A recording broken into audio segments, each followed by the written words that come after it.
असीम निस्सीम निर्हेतुकी अशा दयेमुळं पवित्र सलीला इंद्रायणी मातेच्या पावन तीरावरती संजीवनी समाधीस्थ भगवान संत शिरोमणी श्री ज्ञानेश्वर महाराजांच्या साक्षात चरण सानिध्याजवळ आणि संत महापुरुषांच्या पावन उपस्थितीमध्ये आपण ज्ञानेश्वरीचं पांगत चिंतन करण्यासाठी सन्मुख झालात, उद्युक्त झालात. अत्यंत आनंदाची गोष्ट आहे. अध्याय क्रमांक 2 चालू आहे. पांगत चिंतन चालू आहे. ओवी आणि ओवीचा अर्थ. परमपूज्य प्रातः स्मरणीय गुरुवर्य श्री बाबांच्या मुखातनं आपण हे प्रासादिक ग्रंथ प्रासादिक वाणीतनं आपण श्रवण करीत आहोत. हा सुद्धा एक मोठा योगायोग आहे. ज्ञानेश्वरी ग्रंथ सांगणं अत्यंत अवघड गोष्ट आहे. ग्रंथ अनेक लोकांच्या पाठांतर आहे. त्यामध्ये अनेक लोक चिंतनही करतात. त्यामध्ये असं म्हणतात, मोठ्यांच्या मुखातले शब्द आहेत की दर्शनशास्त्र सांगणं सोपं असतं. म्हणजे ते काही सोपं नाही, त्याच्याकरतासुद्धा फार कष्ट करावे लागत असतात. दर्शनशास्त्र म्हणजे उपनिषदशास्त्र असेल किंवा आणखी काही दर्शनं असतील. आपण षडदर्शनांचा विचार पाहिलेलाच आहे, आपल्या सर्वांना ठाऊक आहे. ह्या गोष्टी सोप्या नाहीत, पण तरीसुद्धा ज्ञानेश्वरीच्या मनाने त्या तशा सोप्या आहेत. ज्ञानेश्वरी ग्रंथ हा आकर ग्रंथ आहे. आकर ग्रंथ त्याला म्हणतात की ज्या ग्रंथामध्ये अनेक विषय प्रतिपादन केलेले असतात त्याला आकर ग्रंथ म्हणतात. भक्ती सिद्धांत सांगितलेला असतो, कर्मसिद्धांतही सांगितलेला असतो आणि तत्त्वज्ञानाचाही सिद्धांत सांगितलेला असतो. भक्ती, तत्त्वज्ञान आणि उपासना आपलं कर्मसिद्धांत. कांडत्रय निरूपिणी श्रुतीचं हे कोडीसबाने गीता पद्यरत्नाची लेणी लेली असं ज्ञानेश्वर माऊलींनीच म्हटलेलं आहे. 3 कांडाचं निरूपण करणारा हा भगवद्गीता ग्रंथ आहे. आपलं ज्ञानेश्वरी ग्रंथ आहे. भगवद्गीतेवरची मराठीमध्ये लिहिलेली ज्ञानेश्वर महाराजांनी ही टीका आहे. अन्य ग्रंथ, ज्ञानेश्वरी ग्रंथ अत्यंत अवघड ग्रंथ आहे. अवघड म्हणजे ते सांगण्यासाठी ज्यांनी शास्त्राचं साकल्याने संपूर्ण अध्ययन झालेलं आहे आणि ज्यांना आता काहीही करायचं शिल्लक राहिलेलं नाही, त्यांच्याकरता करणीय ग्रंथ कोणता असेल, चिंतनीय, तर तो ज्ञानेश्वरी ग्रंथ आहे. संबंधशास्त्राचे सिद्धांत मोठ्या एका महापुरुषांचं एक वाक्य आहे की ज्ञानेश्वरी ग्रंथामध्ये किती विषय आलेत, असं एकाने प्रश्न केला आणि त्या संतांनी उत्तर दिलं की ज्ञानेश्वरी ग्रंथामध्ये असे विषय आहेत की महाराष्ट्रातले मराठीचे जाणकार 50 चांगली जाणकार माणसं, तज्ज्ञ लोक जरी एका जागेवर बसलेत, 5 वर्ष एका जागेवर बसलेत, 50 जाणकार लोक, तरीसुद्धा ज्ञानेश्वरीमध्ये किती विषय आलेत या विषयाची सूची करण्यासाठी त्यांना 5 वर्ष लागतील. 50 लोकांना इतके विषय या ग्रंथामध्ये आलेले आहेत. त्याचं चिंतन करण्यासाठी खरं तर बाबांच्या मुखातनं आपण हा ग्रंथ ऐकत आहोत. प्रासादिक ग्रंथ आहे. ज्ञानेश्वर माऊलींचे आवडीचे 2 विषय आहेत. ते म्हणजे एक त्यांचं प्रेम आहे मराठी भाषेवरती आणि दुसरं प्रेम आहे त्यांचं श्रीगुरूंवरती. हे 2 विषय माऊलींनीच लिहिलेला आहे. पहिल्या अध्यायामध्ये लिहिलं आहे. दुसऱ्या अध्यायाच्या जवळजवळ 9 श्लोकापर्यंत माऊलींनी आपलं असलेलं मराठी भाषेवरचं प्रेमसुद्धा अनेक ठिकाणी उद्धृत केलेलं आहे. किंवा भाष्यकारांनी तर काही लिहिलेलं नाही.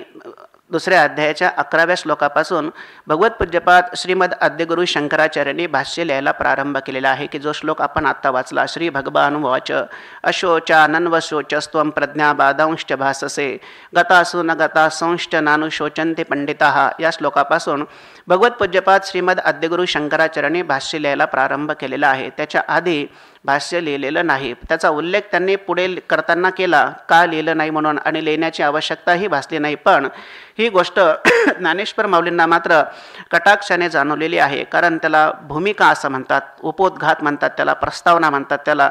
ती प्रस्तावना म्हणजे हा पहिला अध्याय आणि दुसऱ्या अध्यायामधले जे काही 9-10 श्लोक आहेत ते ही खऱ्या अर्थाने प्रस्तावना आहे की माणूस कसा असावा लागतो तत्त्वज्ञान ऐकण्यासाठी. त्याचं चिंतन खऱ्या अर्थाने खरं महत्त्वाचा विषय कोणता असेल तर पहिला अध्याय आणि दुसऱ्या अध्यायातले जे 10 श्लोक आहेत तेच अत्यंत महत्त्वाचे आहेत. ते एकदा पक्के लक्षात आले आणि ते जे धर्मशास्त्राला आधारित धरून ते सिद्धांत प्रतिपादन केले आहेत. जो व्यक्ती धर्मशास्त्राचा जाणकार असतो आणि धर्मशास्त्राने जे सैद्धांतिक विचार प्रगट केले त्या सैद्धांतिक विचाराचं आपल्या जीवनामध्ये परिपूर्ण तंतोतंत पालन करतो, तोच व्यक्ती अशोचानन्व शोचस्तम इथून पुढे जे काही सैद्धांतिक विचार प्रगट केलेले आहेत ते विचार ऐकण्यासाठी खऱ्या अर्थाने त्यालाच ते विचार कळत असतात, त्यालाच ते विचार पटत असतात, त्यालाच ते विचार झेपत असतात आणि तो त्या विचारामध्ये खऱ्या अर्थाने रंगून जात असतो. याच्यामध्ये वर्णन केलेलं आहे. माऊलींनी मात्र ते तर लिहिलं, म्हणजे पहिला अध्याय पूर्ण लिहिला, दुसऱ्या अध्यायामध्ये 11 श्लोकावरती 10 श्लोकावरती माऊलींनी भाष्य केलं. पण माऊलींची आणखी एक खासियत आहे की माऊलींनी ते धृतराष्ट्र उवाच त्याच्या आधीसुद्धा ज्ञानेश्वर माऊलींनी 84 ओव्या लिहिलेल्या आहेत. वास्तविक पाहता ते लिहिण्याचं तसं काही कारण नव्हतं, पण संबंध शास्त्रार्थ भगवद्गीतेला प्रारंभ होण्याच्या आधीच ज्ञानेश्वर महाराजांना जे काही सांगायचं आहे ते सर्व त्यांनी आपल्या त्या मंगलाचरणामध्ये, ज्याला प्रस्तावना असं म्हणतात, त्या मंगलाचरणामध्येच माऊलींनी सर्व सांगून टाकलेलं आहे. एकही सिद्धांत, जेवढी सिद्धांत 100 वर्षामध्ये मनुष्य साधारण जीवन असतं, त्यांनी 100 वर्षामध्ये जेवढं काही शास्त्राचं अध्ययन केलेलं असतं, त्या संबंध शास्त्राचं अध्ययन केल्यानंतर त्याला जे काही सैद्धांतिक विचार जीवनामध्ये उमगलेले असतात ते सर्व सैद्धांतिक विचार माऊलींनी त्या एका 84 ओव्याच्या प्रस्तावनेमध्ये ठेवलेले आहेत. असं म्हणतात, मोठमोठ्या लोकांनी त्याच्यावरती विचार केलेला आहे. आपले गणेश्वर शास्त्री द्रविड, माझ्याकडे ते पुस्तक आहे, म्हणजे पूर्वीचं मासिक आहे ते. त्या मासिकामध्ये त्या 20 ओव्या ज्या आहेत त्या संस्कृतमध्ये त्यांनी त्याचं भाषांतर केलेलं आहे. त्या 20 ओव्यांचं त्याच्यावरती चिंतन केलं. बाबांनी पण आपल्याला अनेक वेळेला सांगितलं की 6 महिने ते संस्कृतमधून त्याचं चिंतन करत होते आणि त्याचं लिखाण पण त्या काळामध्ये झालं आणि मासिकांमध्ये ते प्रसिद्धसुद्धा झालं होतं. त्याचे काही थोडेसे 10-12 ओव्या आपल्याकडे ते आहेत सुद्धा जुन्या मासिकांमध्ये. असं माऊलींनी त्या पहिल्या प्रकरणामध्ये, माऊलींचे काही आवडीचे विषय आहेत ना, माऊलींनी 5-6 मुद्दे सांगितले. आता मी सांगणार आहे म्हणजे काही श्लोक सांगणार आहे असं समजण्याचं काही कारणच नाही, कारण उगाच काहीतरी आपलं ऐकल्यापेक्षा आपल्याला सांगा म्हणून सांगितलं म्हणून बसलेलं बरं म्हणून मी आपलं मुद्दाम बसलेलो आहे. बाबांनी जाता कुठेतरी बाहेर गेलेले आहेत, जाताना सांगितलं की पाठ सांगा म्हणून. मला एक सवय आहे नाही म्हणायची. पहिल्यांदा कोणी काही सांगितलं तर मी पहिल्यांदा नाही म्हणतो. नाही हा आपला एक म्हणजे आवडता शब्द आहे. त्यामुळे एकदा नाही म्हणतो आणि पुन्हा जर सांगितलं तर दुसरा एक शब्द असतो की हो म्हणतो मी दुसऱ्यांदा. ही एक माझी सवयच आहे. पण आता म्हटलं उगाच काहीतरी आपलं ऐकल्यापेक्षा एकदा म्हटलं आपल्याला सांगा नाही म्हणू नये, म्हणून मी होय नाही म्हटलं. पण ग्रंथ घेऊन आपलं इथं बसलो. तसं मी काहीही वाचलेलं नाही, पण तरीसुद्धा आपण माऊलींच्या कृपेने बाबांच्या मुखातनं आपण बऱ्याच दिवस ज्ञानेश्वरीचं श्रवण केलेलं आहे. संदीप महाराज आहे तिथे. मला वाटतं डॉक्टर बाबांनी की 2003ला एक ज्ञानेश्वरी चालू केली होती. मी 3ऱ्या वर्षाला होतो तेव्हा 2002ला, आणि ती 2011ला ज्ञानेश्वरी संपली. ज्ञानेश्वरीचं म्हणजे एक हे श्रोता आहे तिथं बसलेले, याच्यातलं दुसरं कोणी नव्हतं तिथे. दादा आहेत, दादा होते आणि दादांनी 2 आवर्तन ऐकले.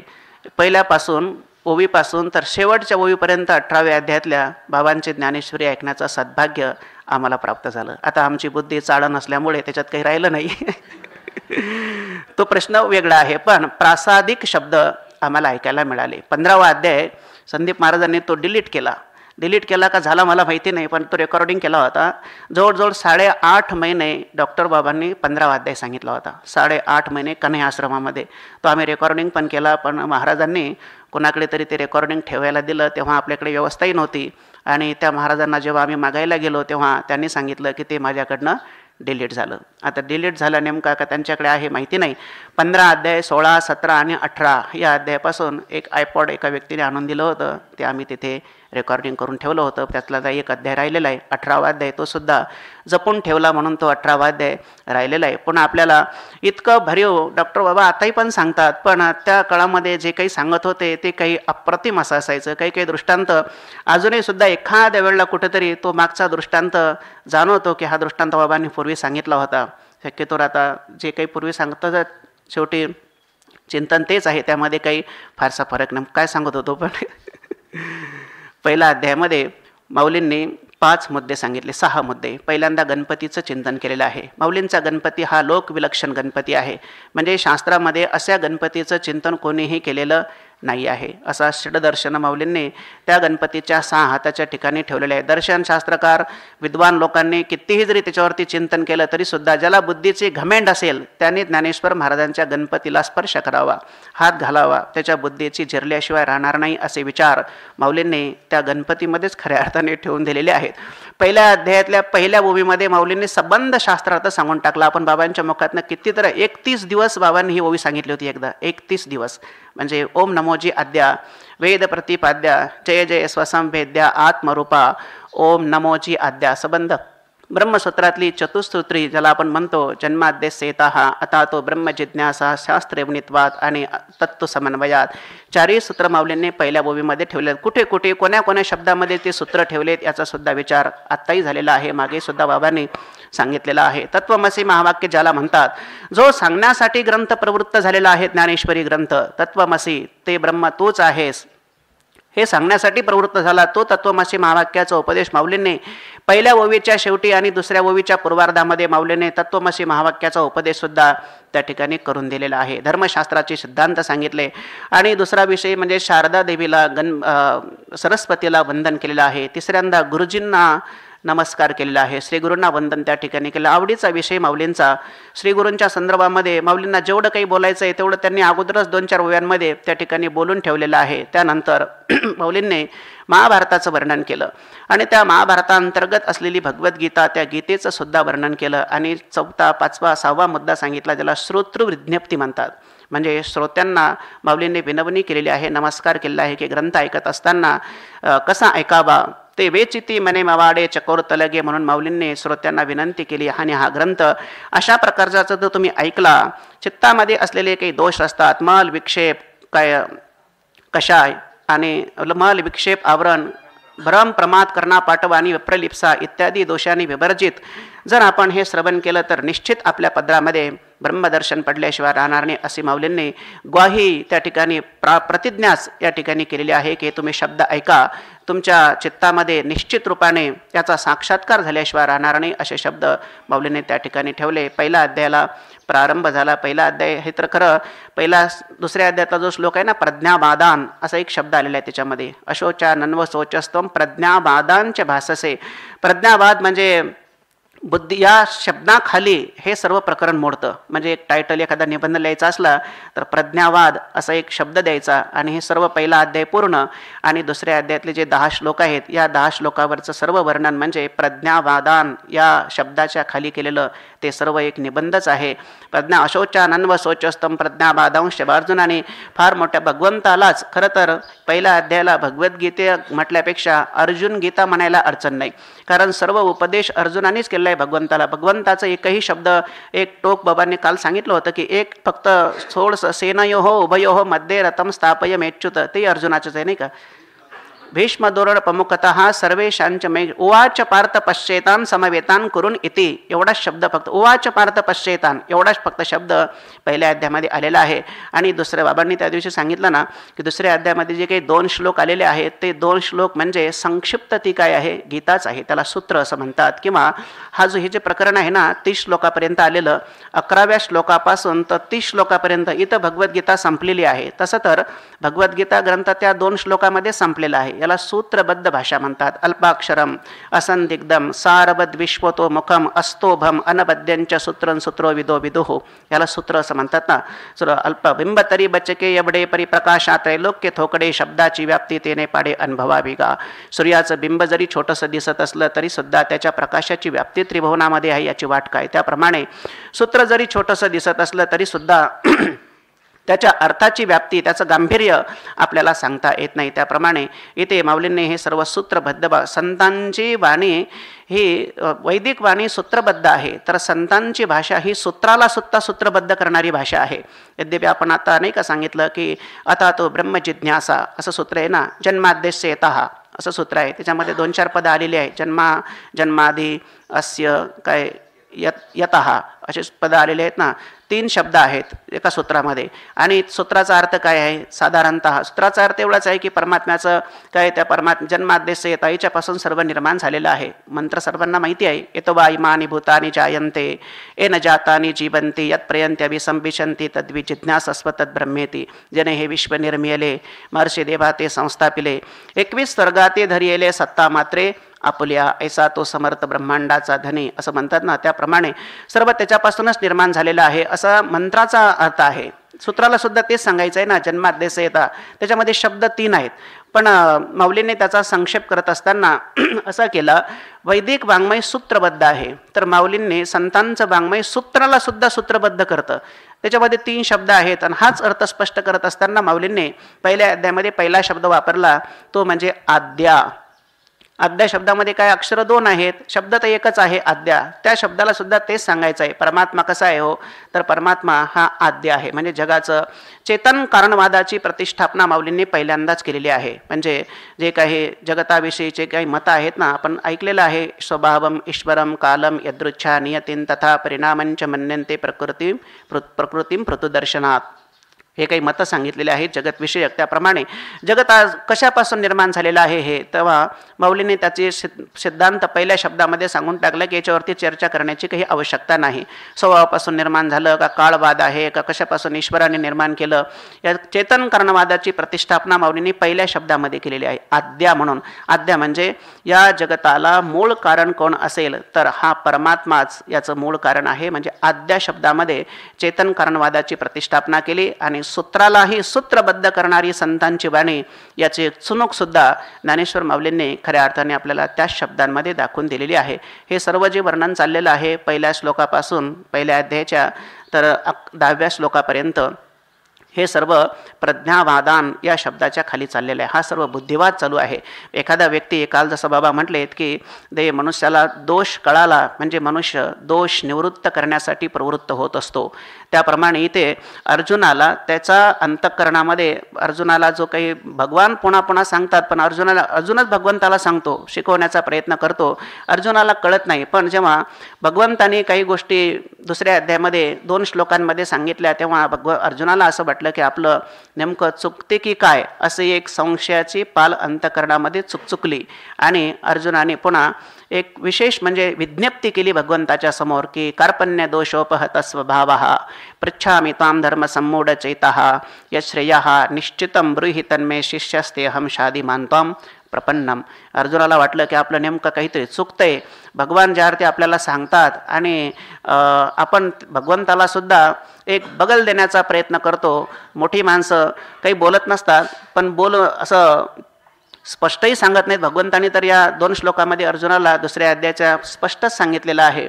अर्जुनाने भगवत शरणागती, ज्याला भगवत प्रतिपत्ती असं म्हणतात, भगवत शरणागती स्वीकारली. अनुकूल्यस्य संकल्पः प्रातिकूल्यस्य वर्जनम रक्षिष्यतीति विश्वासः गोप्तृत्ववर्णम तथा आत्मनिक्षेप कार्पण्यः षड्विधा शरणांगती. म्हणजे अनुकूल्यस्य संकल्पः, आपल्या इष्ट व्यक्तीला, ज्याला असं म्हणतात ना की कर्मठाला शास्त्रसेव्य असतं, शिष्याला श्रीगुरुसेव्य असतात, भक्ताला देवसेव्य असतो आणि पतिव्रतेला पतिसेव्य असतो. त्याप्रमाणे भक्ताला जर एखादा प्रश्न निर्माण झाला तर त्यांनी प्रश्न गुरुला विचारता कामा नये, कारण तो भक्त आहे, त्यांनी सर्व प्रश्न आपल्या देवाला विचारले पाहिजे.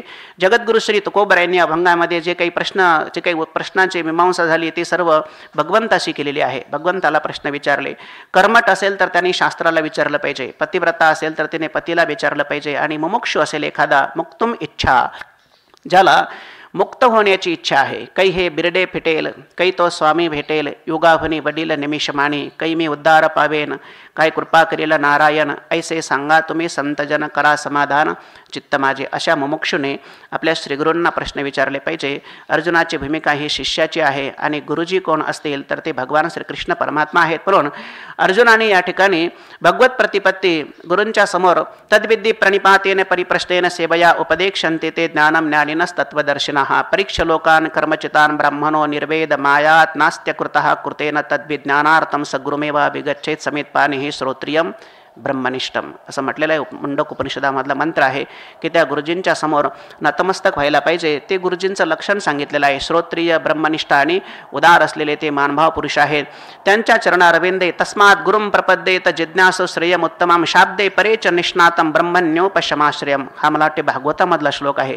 त्या गुरुजींच्या समोर नतमस्तक व्हायला पाहिजे आणि अर्जुनाने खऱ्या अर्थाने भगवंताच्या समोर नतमस्तक झालेला आहे. कारण ज्याला गुरुजींना जे आवडतं ते आपण करायला पाहिजे. हे खरं शिष्याचं काय असतं, लक्षण असतं बरं. करायचं गुरुजी सांगतात एक आणि आपला विचार असतो दुसराच, त्यामुळे तो मेळ काही येत नाही. अनुकूल्यस्य संकल्प हा असं म्हटलं ना, त्यांचा जो काही तदनुकूल संकल्प केला पाहिजे. त्यांना अनुकूल असलेले जे विचार असतात ते विचार आपण खऱ्या अर्थाने स्वीकारले पाहिजेत. अनुकूल्यस्य संकल्प हा प्रातिकूल्यस्य वर्जनम. त्यांना जे आवडत नाही ते आपण केलं नाही पाहिजे. प्रातिकूल्यस्य वर्जनम.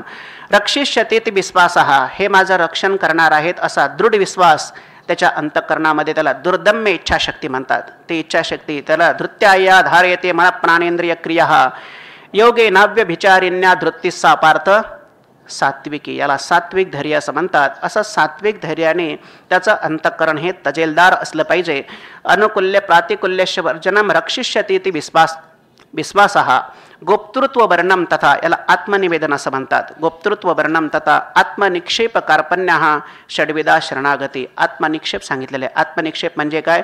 एखाद्या त्यांच्या कार्यासाठी आपलं जीवन सर्व झोकून देणे, याला आत्मनिक्षेप असं म्हणतात. फेकून देणे म्हणजे झोकून देणे. दुसरा विचार मस्तिष्कामध्ये डोक्यामध्ये आपल्या न येणे, तदनुकूल असलेली जी विचार प्रणाली आहे त्यालाच या ठिकाणी आत्मनिक्षेप असं म्हणतात. आणि शेवटी सांगितलेले कार्पण्य. कार्पण्य म्हणजे त्यांच्या ठिकाणी दीनतेचा भाव, म्हणजे जे शिष्य असतात त्यांच्या ठिकाणी दीनता म्हणजे लीनतेचा भाव त्यांच्या अंतःकरणामध्ये सदैव असला पाहिजे. उर्मटपणा ज्याला म्हणतात तो त्यांच्या अंतःकरणामध्ये नसावा. 2 हस्तक आणि 1 मस्तक एवढी संपत्ती ज्याच्याकडे आहे तोच खऱ्या अर्थाने या ब्रह्मविद्येचा काय आहे? अधिकारी आहे. दिगंबर महाराज जोराने हसतात, पण मोठ्याने आवाज झालेला नाही, ते गालातल्या गालात हसतात. 2 हस्तक आणि 1 मस्तक अशी संपत्ती ज्यांच्याकडे आहे तेच खऱ्या अर्थाने या ब्रह्मविद्येचे काय आहेत? अधिकारी आहेत. अर्जुनाने भगवत प्रतिपत्ती भगवान श्रीकृष्ण परमात्म्याची आपल्या गुरुजींची शरणागती स्वीकारलेली आहे. असं म्हणतात जो व्यक्ती शरण झालेला आहे त्या व्यक्तीचा मोठी माणसं कधीही त्याची उपेक्षा करत नसतात. तो अधिकारी असेल किंवा तो अनधिकारी असेल. मिलिटरीमध्ये सुद्धा जेव्हा तो व्यक्ती हात वर करतो तेव्हा परकीय जे लोक असतात ते लोक मात्र त्यांना मारत नाहीत. उलट त्याला गोळी वगैरे जर लागली असेल तर त्याची मलमपट्टीसुद्धा ते करतात. तसं अध्यात्म विश्वामध्ये सुद्धा एखादा साधक असेल, एखादा मुमुक्षु असेल, तो जर शरणागत झाला असेल तर मोठ्या माणसाचं हे एक लक्षण आहे की मोठी माणसं त्याची कधीही उपेक्षा करत नाहीत. हेच मोठ्या माणसाचं काय आहे? लक्षण असतं. मोठी माणसं जर त्याची उपेक्षा करायला लागली तर मग त्यांनी जायचं कुठे? माऊलींनी असे सिद्धांतच लिहिलेले आहेत. मोठे माणसांकडनं त्यांची उपेक्षा होत नसते. म्हणून अर्जुनाने भगवत शरणागती स्वीकारलेली आहे. आता भगवंतांनी त्यांना असं काही देऊन टाकलेलं आहे की पहिल्यांदाच भगवंतांनी प्रारंभ केला. श्री भगवान वाच अश्वचानन्व स्वचस्तम प्रज्ञा बादांश भाससी. उलट एकदा का भगवत प्रतिपत्ती झाली तर सांगणाऱ्या माणसाला फार हुरूप येत असतो. आणि त्याने जे पहिल्यांदा सांगून टाकलं, डॉक्टर बाबांनी एक दृष्टांत मला वाटतं 2-4 दिवसात काही तो आला नाही, 4 दिवस झाले, एक किंवा आलाय असेल माझं लक्ष नसेल. एखादं शहाणा जेवणारा कोण असं आहे ना, ताट पुढे वाढलेलं आहे आणि मग शहाणा त्याच्यामध्ये नाना प्रकारचे मिष्ठान्न आहेत. गुलाबजाम आहे, त्यानंतर श्रीखंड आहे किंवा आणखी काही असतील. तर शहाणा जेवणारा कोण असतो? शहाणा जेवणारा तो आहे की जो काही कोशिंबीर किंवा आणखी काही पापड, लोणचे, चटण्या वगैरे खातो. हा शहाणा जेवणारा नाही. शहाणा जेवणारा तो की पहिल्यांदा जो गुलाबजाम घेतो, खातो, तो पहिला जेवणारा. म्हणजे जेवण कसं करावं याचं ट्रेनिंग चाललेलं नाही बरं का. हे बाबांनी सांगितलेला दृष्टांत आहे. आणि आवड जे आई आहे ना, आईकडे जर अनेक पदार्थ असले तर आई पहिल्यांदा आहे ना, जो आपला मुलगा आहे किंवा जो अनेक पदार्थ आहेत पण त्याच्यातला जो स्वादिष्ट आणि रुचकर पदार्थ असतो ना, तो रुचकर पदार्थ पहिल्यांदा आपल्या मुलाला देऊन टाकते. त्याप्रमाणे इथे सुद्धा भगवंतांनी अगोदर काहीतरी आपला उगाच फापट पसारा केलेला नाही. संक्षिप्त रूपामध्ये गीता भगवंतांनी सांगितले. ह्या 11व्या श्लोकापासून तर जो 30व्या क्रमांकाचा श्लोक आपण वाचला, या 30 श्लोकांमध्ये म्हणजे 20 श्लोकांमध्ये भगवंतांनी जे सांगितले ना आहे ते संबंध शास्त्रार्थांनी सांगितलेले आहे. शास्त्र सांगून सांगतं तरी काय ते शास्त्रांमध्ये. आता त्याच्यामध्ये कसं काळ जायचा असतो म्हणून शास्त्र शिकायचे असतात एवढा त्याचा अर्थ आहे. नाहीतर काय होतं, फुल कुचकरायला जेवढा वेळ लागतो तेवढा सुद्धा वेळ या ब्रह्मविद्येचा साक्षात्कार होण्यासाठी लागत नाही. त्याला अंतःकरणाची तयारी पाहिजे असते. असं म्हणतात ना, ऐसी कर्मसाम्य दशा होय जे तबिरेशा ते तर श्रीगुरु आपैसा भेटेची गा, असं माऊलींनी लिहिलेलं आहे. श्रीगुरूंना शोधावं लागत नाही, श्रीगुरूच आपल्यापर्यंत येत असतात. आपल्याला श्रीगुरू शोधावे लागणं म्हणजे अंतःकरणाचं हे दुबळेपण आहे. म्हणजे आपण श्रीगुरूंकडे जायचं आणि आपण शरणागती पत्करायची बोलण्याचा ओघ लक्षात घ्या बरं का. आपण नाही तर काय होतं, मी बोलतो एक आणि गैरसमज होतो मोठ्या लोकांचा पण.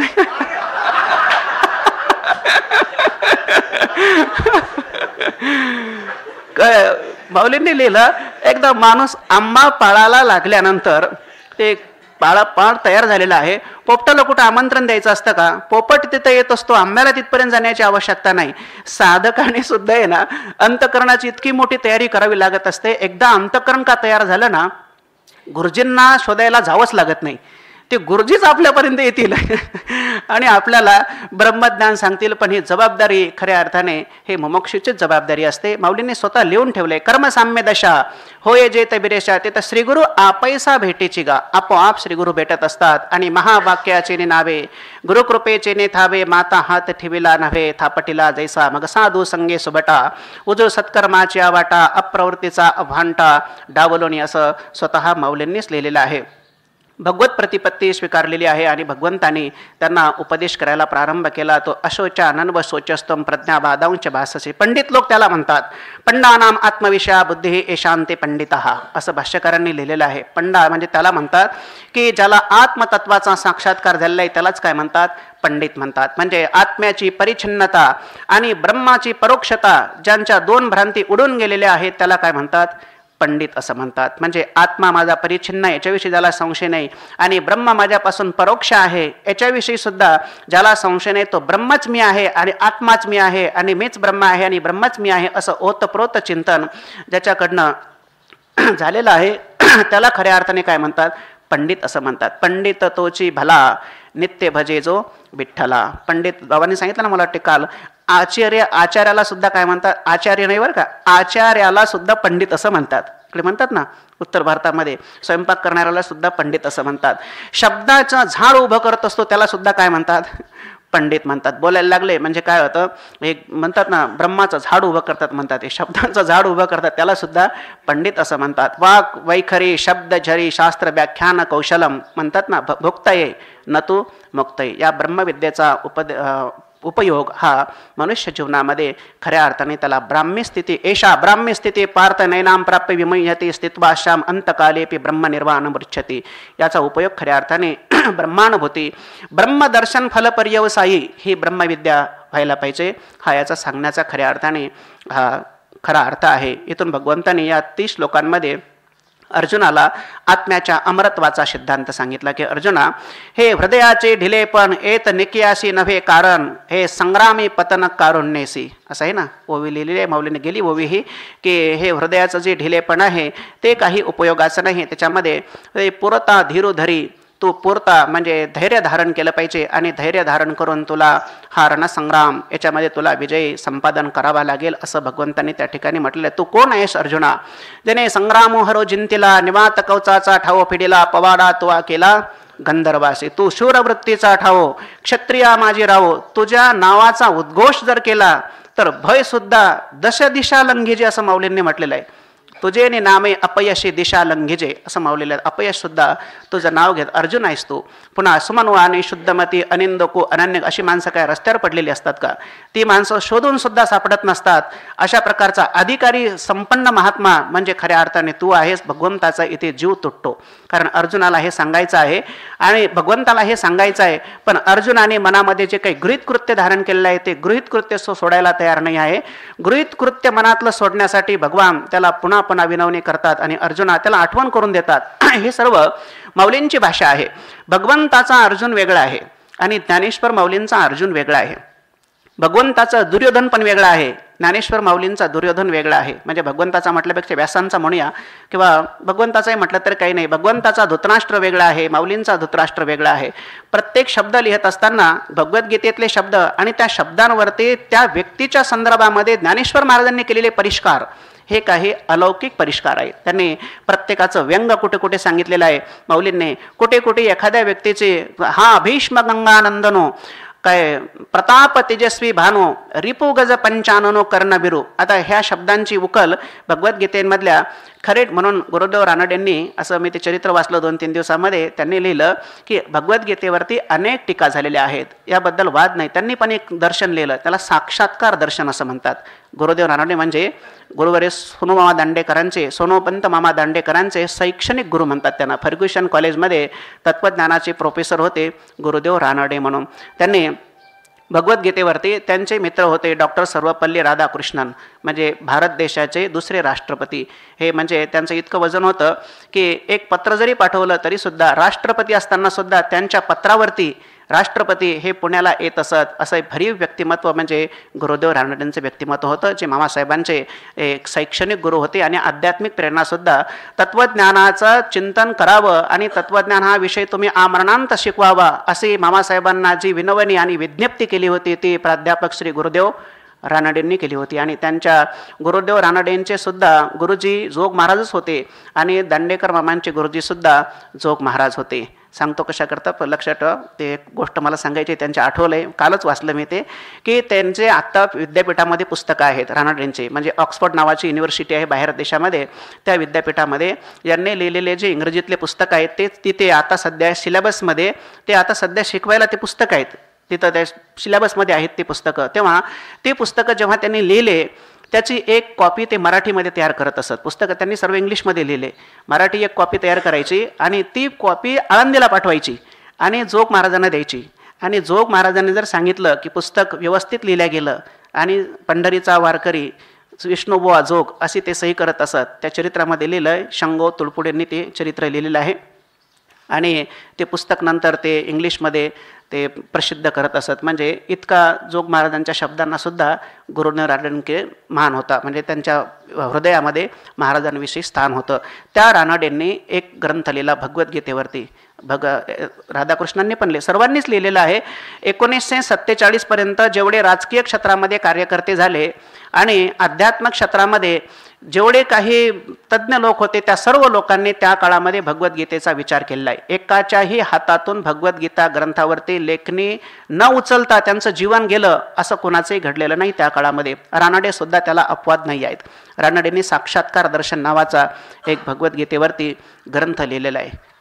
कशा करता सांगत होतो पण त्या रानडेंनी असं लिहिलं त्याच्यामध्ये चिंतन करत असताना की या ग्रंथांवरती अनेक लोकांनी टीका केल्या, पण माझं असं प्रामाणिक मत आहे त्यांनी ज्ञानेश्वर वचनामृत नावाचा एक ग्रंथ लिहिला, एकनाथ वचनामृत नावाचा ग्रंथ लिहिला, जगद्गुरु श्री तुकाराम वचनामृत नावाचा ग्रंथ लिहिला आणि श्री समर्थ वचनामृत नावाचा ग्रंथ, अशी 4 ग्रंथ त्यांनी मराठीमध्ये लिहिले. ते आज बाजारामध्ये उपलब्ध सुद्धा आहेत. तेव्हा ते म्हणालेत की ज्ञानेश्वरीचं सिंहासन हलविणारा ग्रंथ या विश्वाच्या पाठीवरती आज तागायत झालेला नाही. ज्ञानेश्वर महाराजांनी जरी ठरवलं, आता हे शब्द त्यांचे आहेत, ज्ञानेश्वर महाराजांनी जरी ठरवलं की मला पुन्हा यायचं आहे आणि पुन्हा मला ज्ञानेश्वरी ग्रंथ करायचा आहे, तर ती जी ज्ञानेश्वरी झाली तशी ज्ञानेश्वरी ज्ञानेश्वर महाराजांकडनं सुद्धा पुन्हा आणखी होईल की नाही हा थोडा संशयास्पदच विषय आहे असं गुरुदेव रानडेंनी त्या ठिकाणी म्हटलेलं आहे. असा हा ग्रंथ आहे. या ग्रंथांमध्ये आता इथून जे वर्णन केलेलं आहे आत्म्याच्या अमरत्वाचा सिद्धांत भगवंतानी जो अर्जुनाला सांगितला, भगवंताने तर सांगितलाच, वाद नाही त्याच्यामध्ये. भगवतपूज्यपाद शंकराचार्यांनी त्यावरती भाष्य केलं, वादच नाही त्याच्यामध्ये. आणि अनेक टीकाकारांनी त्यावरती लिहिलंय आत्म्याच्या अमरत्वाचा, आत्मा अमर आहे, नित्य आहे, शुद्ध आहे, बुद्ध आहे, मुक्त आहे, तो स्वभावपान आहे असं लिहिलंय. पण माऊलींनी जे काही लिहिलेलं आहे ते काही अप्रतिम लिहिलं आहे. पॅरेग्राफच्या पॅरेग्राफ चरित्रामध्ये शंगो तुळपुडेंनी गुरुदेव रानड्यांच्या हे 2ऱ्या अध्यायाचे हे जे 30 श्लोक आहेत ना, हे तिथे रेखाटलेले आहेत. इथे हे 30 अध्यायापर्यंत आत्म्याच्या अमरत्वाचा सिद्धांत भगवंतांनी अर्जुनाला सांगितलेला आहे. अर्थात अवस्था येतात आणि जातात, पण त्या अवस्थेमध्ये अनुश्यूत असलेलं जे चैतन्य आहे ते चैतन्य मात्र एकच आहे आणि ते चैतन्य नित्य आहे, ते शुद्ध आहे, ते बुद्ध आहे, मुक्त आहे. जे अवस्था म्हणतात ना, पंचदशीचे जे पहिले 8 श्लोक आहेत ना, त्या पहिल्या 8 श्लोकांमध्ये जे चिंतन केलेलं आहे आत्म्याच्या म्हणजे संमितचं जे काही ऐक्य सांगितलेलं आहे, ती संमितचं ऐक्य म्हणजे हे 30 श्लोकापर्यंत केलेले जे चिंतन आहे ना, हे पंचदशीतले जे 8 श्लोक आहेत त्याचा विचार झाला म्हणजे या 30 श्लोकापर्यंतचा विचार आपल्या आपसुकच लक्षात येतो. ते म्हटलं ना तिथे शब्द स्पर्शादया वेद्या वैचित्र्या जागरे पृथक ततः विभक्त तत्संविद ऐक्य रूप्यांना भिद्यते. पुढे म्हटलंय मासाब्द युग कल्पेशो गता गाम्येश्वने कधा नो देते न अस्तम इति संमित एषा स्वयंप्रभा.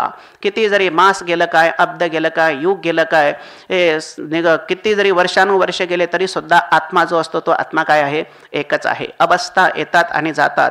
जेव्हा जागृती असते तेव्हा स्वप्न आणि सुषुप्तीचा अभाव असतो, बरोबर आहे ना. जागृती अवस्थेमध्ये स्वप्न सुषुप्तीचा अभाव आहे, पण जागृतीमध्ये आत्मचैतन्य सुद्धा अनुश्यूत आहे. स्वप्न सुषुप्तीचा अभाव आहे. म्हणजे एक अवस्था आहे तेव्हा दोन अवस्थेचा त्या अवस्थेमध्ये व्यतिरेक असतो.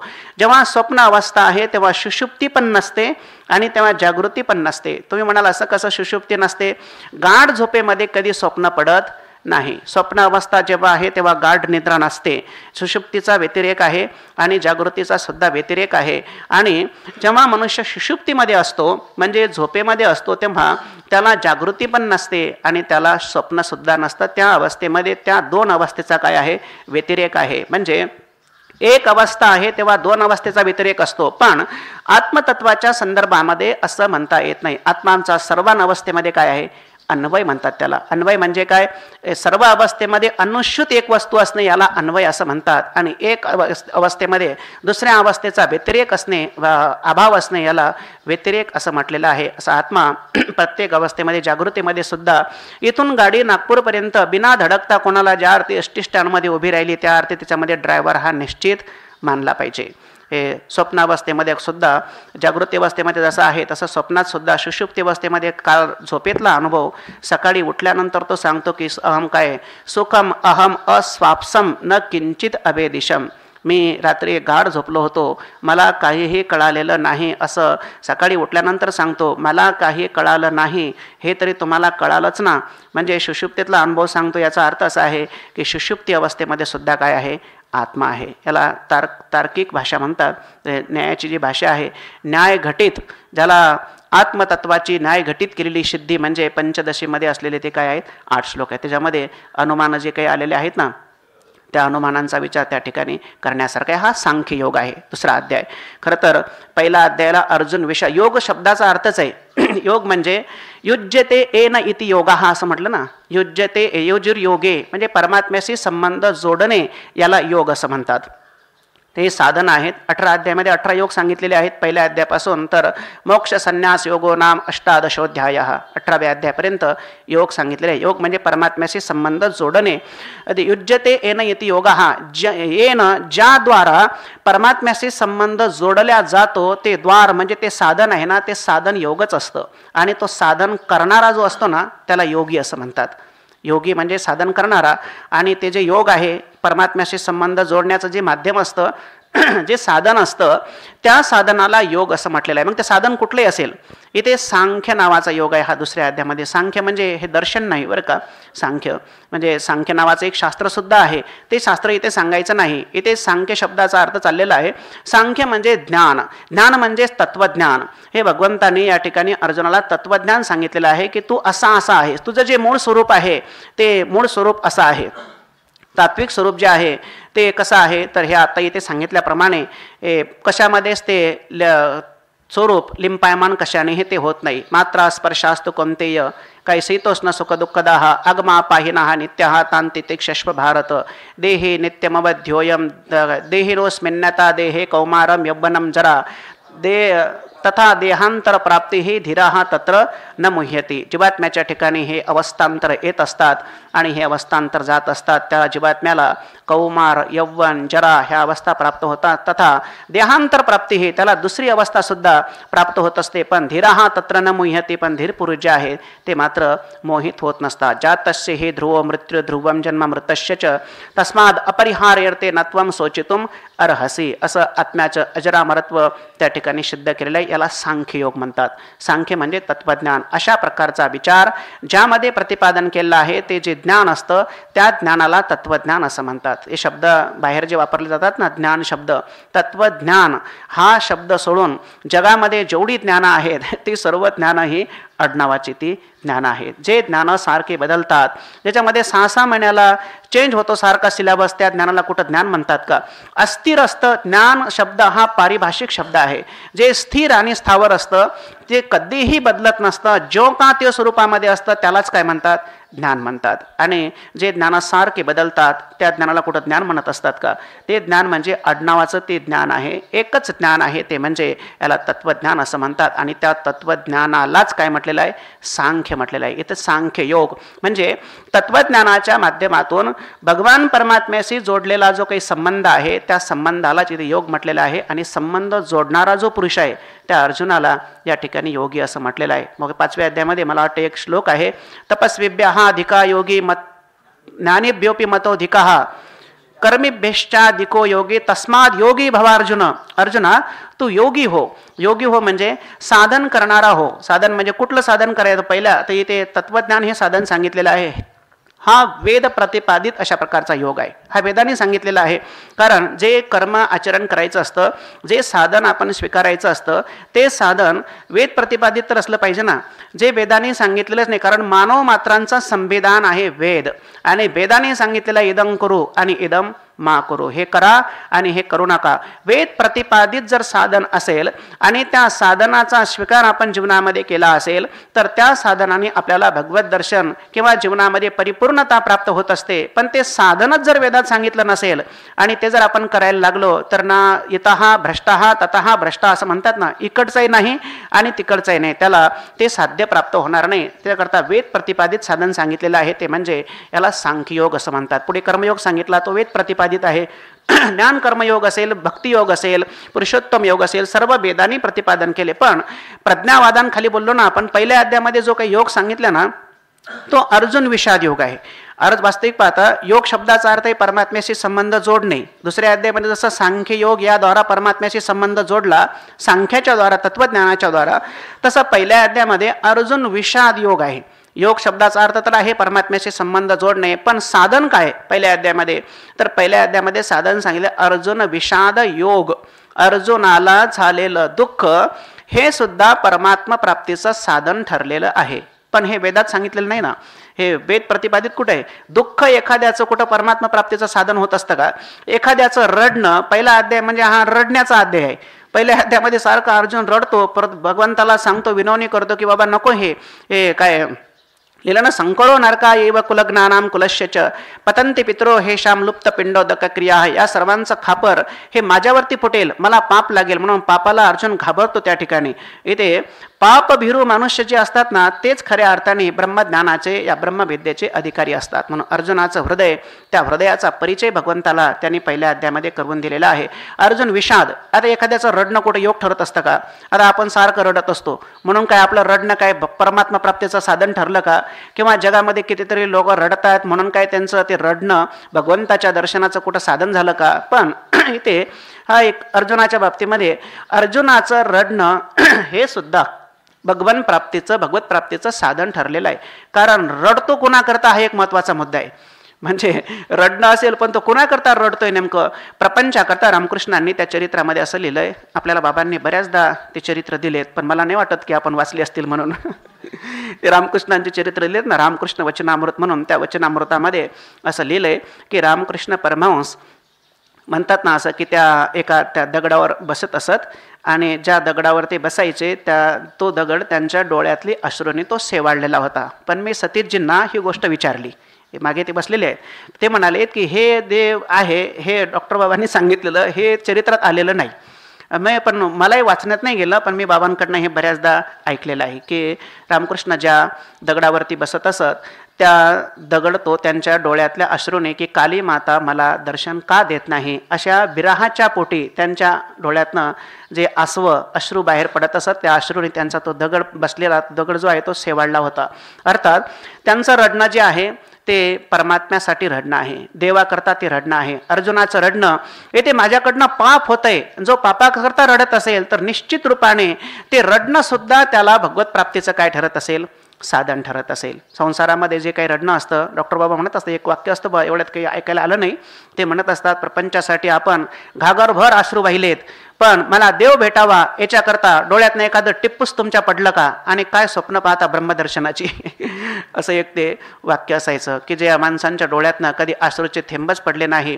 देव भेटावा याच्याकरता कोणी अंतःकरणामध्ये हळहळ कधी व्यक्त केली का? का मला परमात्म्याचा साक्षात्कार झाला नाही? मंदिरात तर मी माऊलींच्या दररोज जातो, पण माऊली मंदिरात एखाद दिवशी माझ्या स्वप्नात का आली नाही असा विचार ज्याच्या अंतःकरणामध्ये कशी पुसटसा सुद्धा शिवला नाही तो ब्रह्मविद्येचा अधिकारी होऊ शकत नाही. त्याचं अंतःकरण त्याला खऱ्या अर्थाने साक्ष असतं आणि त्याला संत सुद्धा साक्षी असतात. इथे भगवंताचं अर्जुनाचं जे रडणं आहे ते सर्व रडणं अर्जुनाचं देवाकरता रडणं आहे. किंवा माझ्याकडनं हे अशा प्रकारचं वृथा अशा प्रकारचं हे कर्म माझ्याकडनं घडत आहे, ते माझ्याकडनं कर्म घडू नये त्याच्याकरता अर्जुन आपल्या डोळ्यातून अश्रू टाकतो. म्हणून अर्जुन विषाद योग, अर्जुनाला झालेला विषाद, त्याच्या अंतःकरणामध्ये निर्माण झालेली खिन्नता, त्याला झालेला खेद, हा सुद्धा एक भगवत प्राप्तीचं साधन ठरलेला आहे. म्हणून हा सुद्धा योग म्हणायला काही अडचण नाही. असा हा अर्जुन विषाद योग. आणि आत्ता सांगितलेला जो आहे दुसऱ्या अध्यायामध्ये हा सांख्य योग आहे. अशोचानमापासून तर 30व्या श्लोकापर्यंत भगवंताने जीवात्मा हा अमर कसा आहे हा सिद्धांत सांगितलेला आहे. शास्त्राचं जे काही तात्पर्य आहे श्लोकार्धेन प्रवक्ष्यामी यदुक्तम ग्रंथ कोटिभिः ब्रह्म सत्यम जगन्मिथ्या जीवो ब्रह्मैव नापरा. शास्त्र सांगून सांगून काय सांगणार आहे? एक तर ब्रह्माची सत्यता सांगेल, दुसरी गोष्ट म्हणजे जगन्मिथ्या, जग काय आहे मिथ्या आहे असं सांगेल, आणि जीवो ब्रह्मैव नापरा. कोणतंही पुस्तक घेतलं आणि कोणताही पुस्तक म्हटलं ग्रंथ घेतला आपण, कोणताही वेदांताचा असेल किंवा किती मोठा ग्रंथ असेल आणि किती मोठा सांगणारा असेल तरी सुद्धा सांगून सांगून सांगणार काय? तो काय सांगणार आहे? जगताचं मिथ्यात्व सांगेल, याच्यापेक्षा काही चौथी प्रक्रिया काढणार आहे का? जगताचं मिथ्यात्व असेल किंवा ब्रह्माची सत्यता सांगत असेल की त्रिकाल बाध्यत्वम सत्यत्वम, ज्याचा तिन्ही कालामध्ये बाध होत नाही त्याला काय म्हणतात? सत्य असं म्हणतात. एक परमात्म्याची छिद्रूपता सांगत असेल, अनधीन भानामत्वम स्वयंप्रकाशत्वम अवेद्यत्वे सती अपरोक्ष रूपत्वम स्वयंप्रकाशत्वम ब्रह्मसत्यम जगन्मिथ्या, जग हे ब्रह्मस्वरूपाच्या ठिकाणी त्रैकालिक त्याचा अत्यंत अभाव आहे. दिसणारा पदार्थ दिसते उपहित चैतन्याच्या ठिकाणी दिसणाऱ्या पदार्थाचा त्रैकालिक अत्यंत अभावाचा निश्चय, एवढी प्रक्रिया सांगेल. आणि जीव ब्रह्मैव नापरा, जीवात्मा आणि परमात्मा दिसायला जरी दोन दिसत असले तरी सुद्धा असणे रूपानं ते एकच आहे, एवढंच फक्त शास्त्राला सांगण्याचं तात्पर्य आहे. आणि ते संबंध तात्पर्य हे त्रिसूत्री या 11 ते 30 श्लोकांपर्यंत भगवंतांनी संक्षिप्त रूपामध्ये सांगितलेली आहे. आणि अर्जुनाला तृप्तीचा ढेकर खऱ्या अर्थाने भगवंतांनी द्यायला लावलेला आहे. इथंच खऱ्या अर्थाने भगवद्गीता संपली. आणि पुढे जी भगवद्गीता निर्माण झालेली आहे या सूत्राचं ते भाष्य पुढे केलेलं म्हणजे भगवद्गीता आहे. आणि त्या भाष्याचं सूत्र म्हणजे हे 30 श्लोक आहेत असं चिंतन या ठिकाणी केलेलं आहे. मला वाटते आपली वेळ जवळजवळ संपत आलेली आहे. बटीला बट लावल्यापेक्षा आपण या ठिकाणी थांबूया. बाबा उद्या आपला जो श्लोक क्रमशः चाललेला आहे तो आपला श्लोक सांगतीलच. पुंडलिक वरदे हरिविठ्ठल श्री ज्ञानदेव ज्ञानेश्वर महाराज की जय.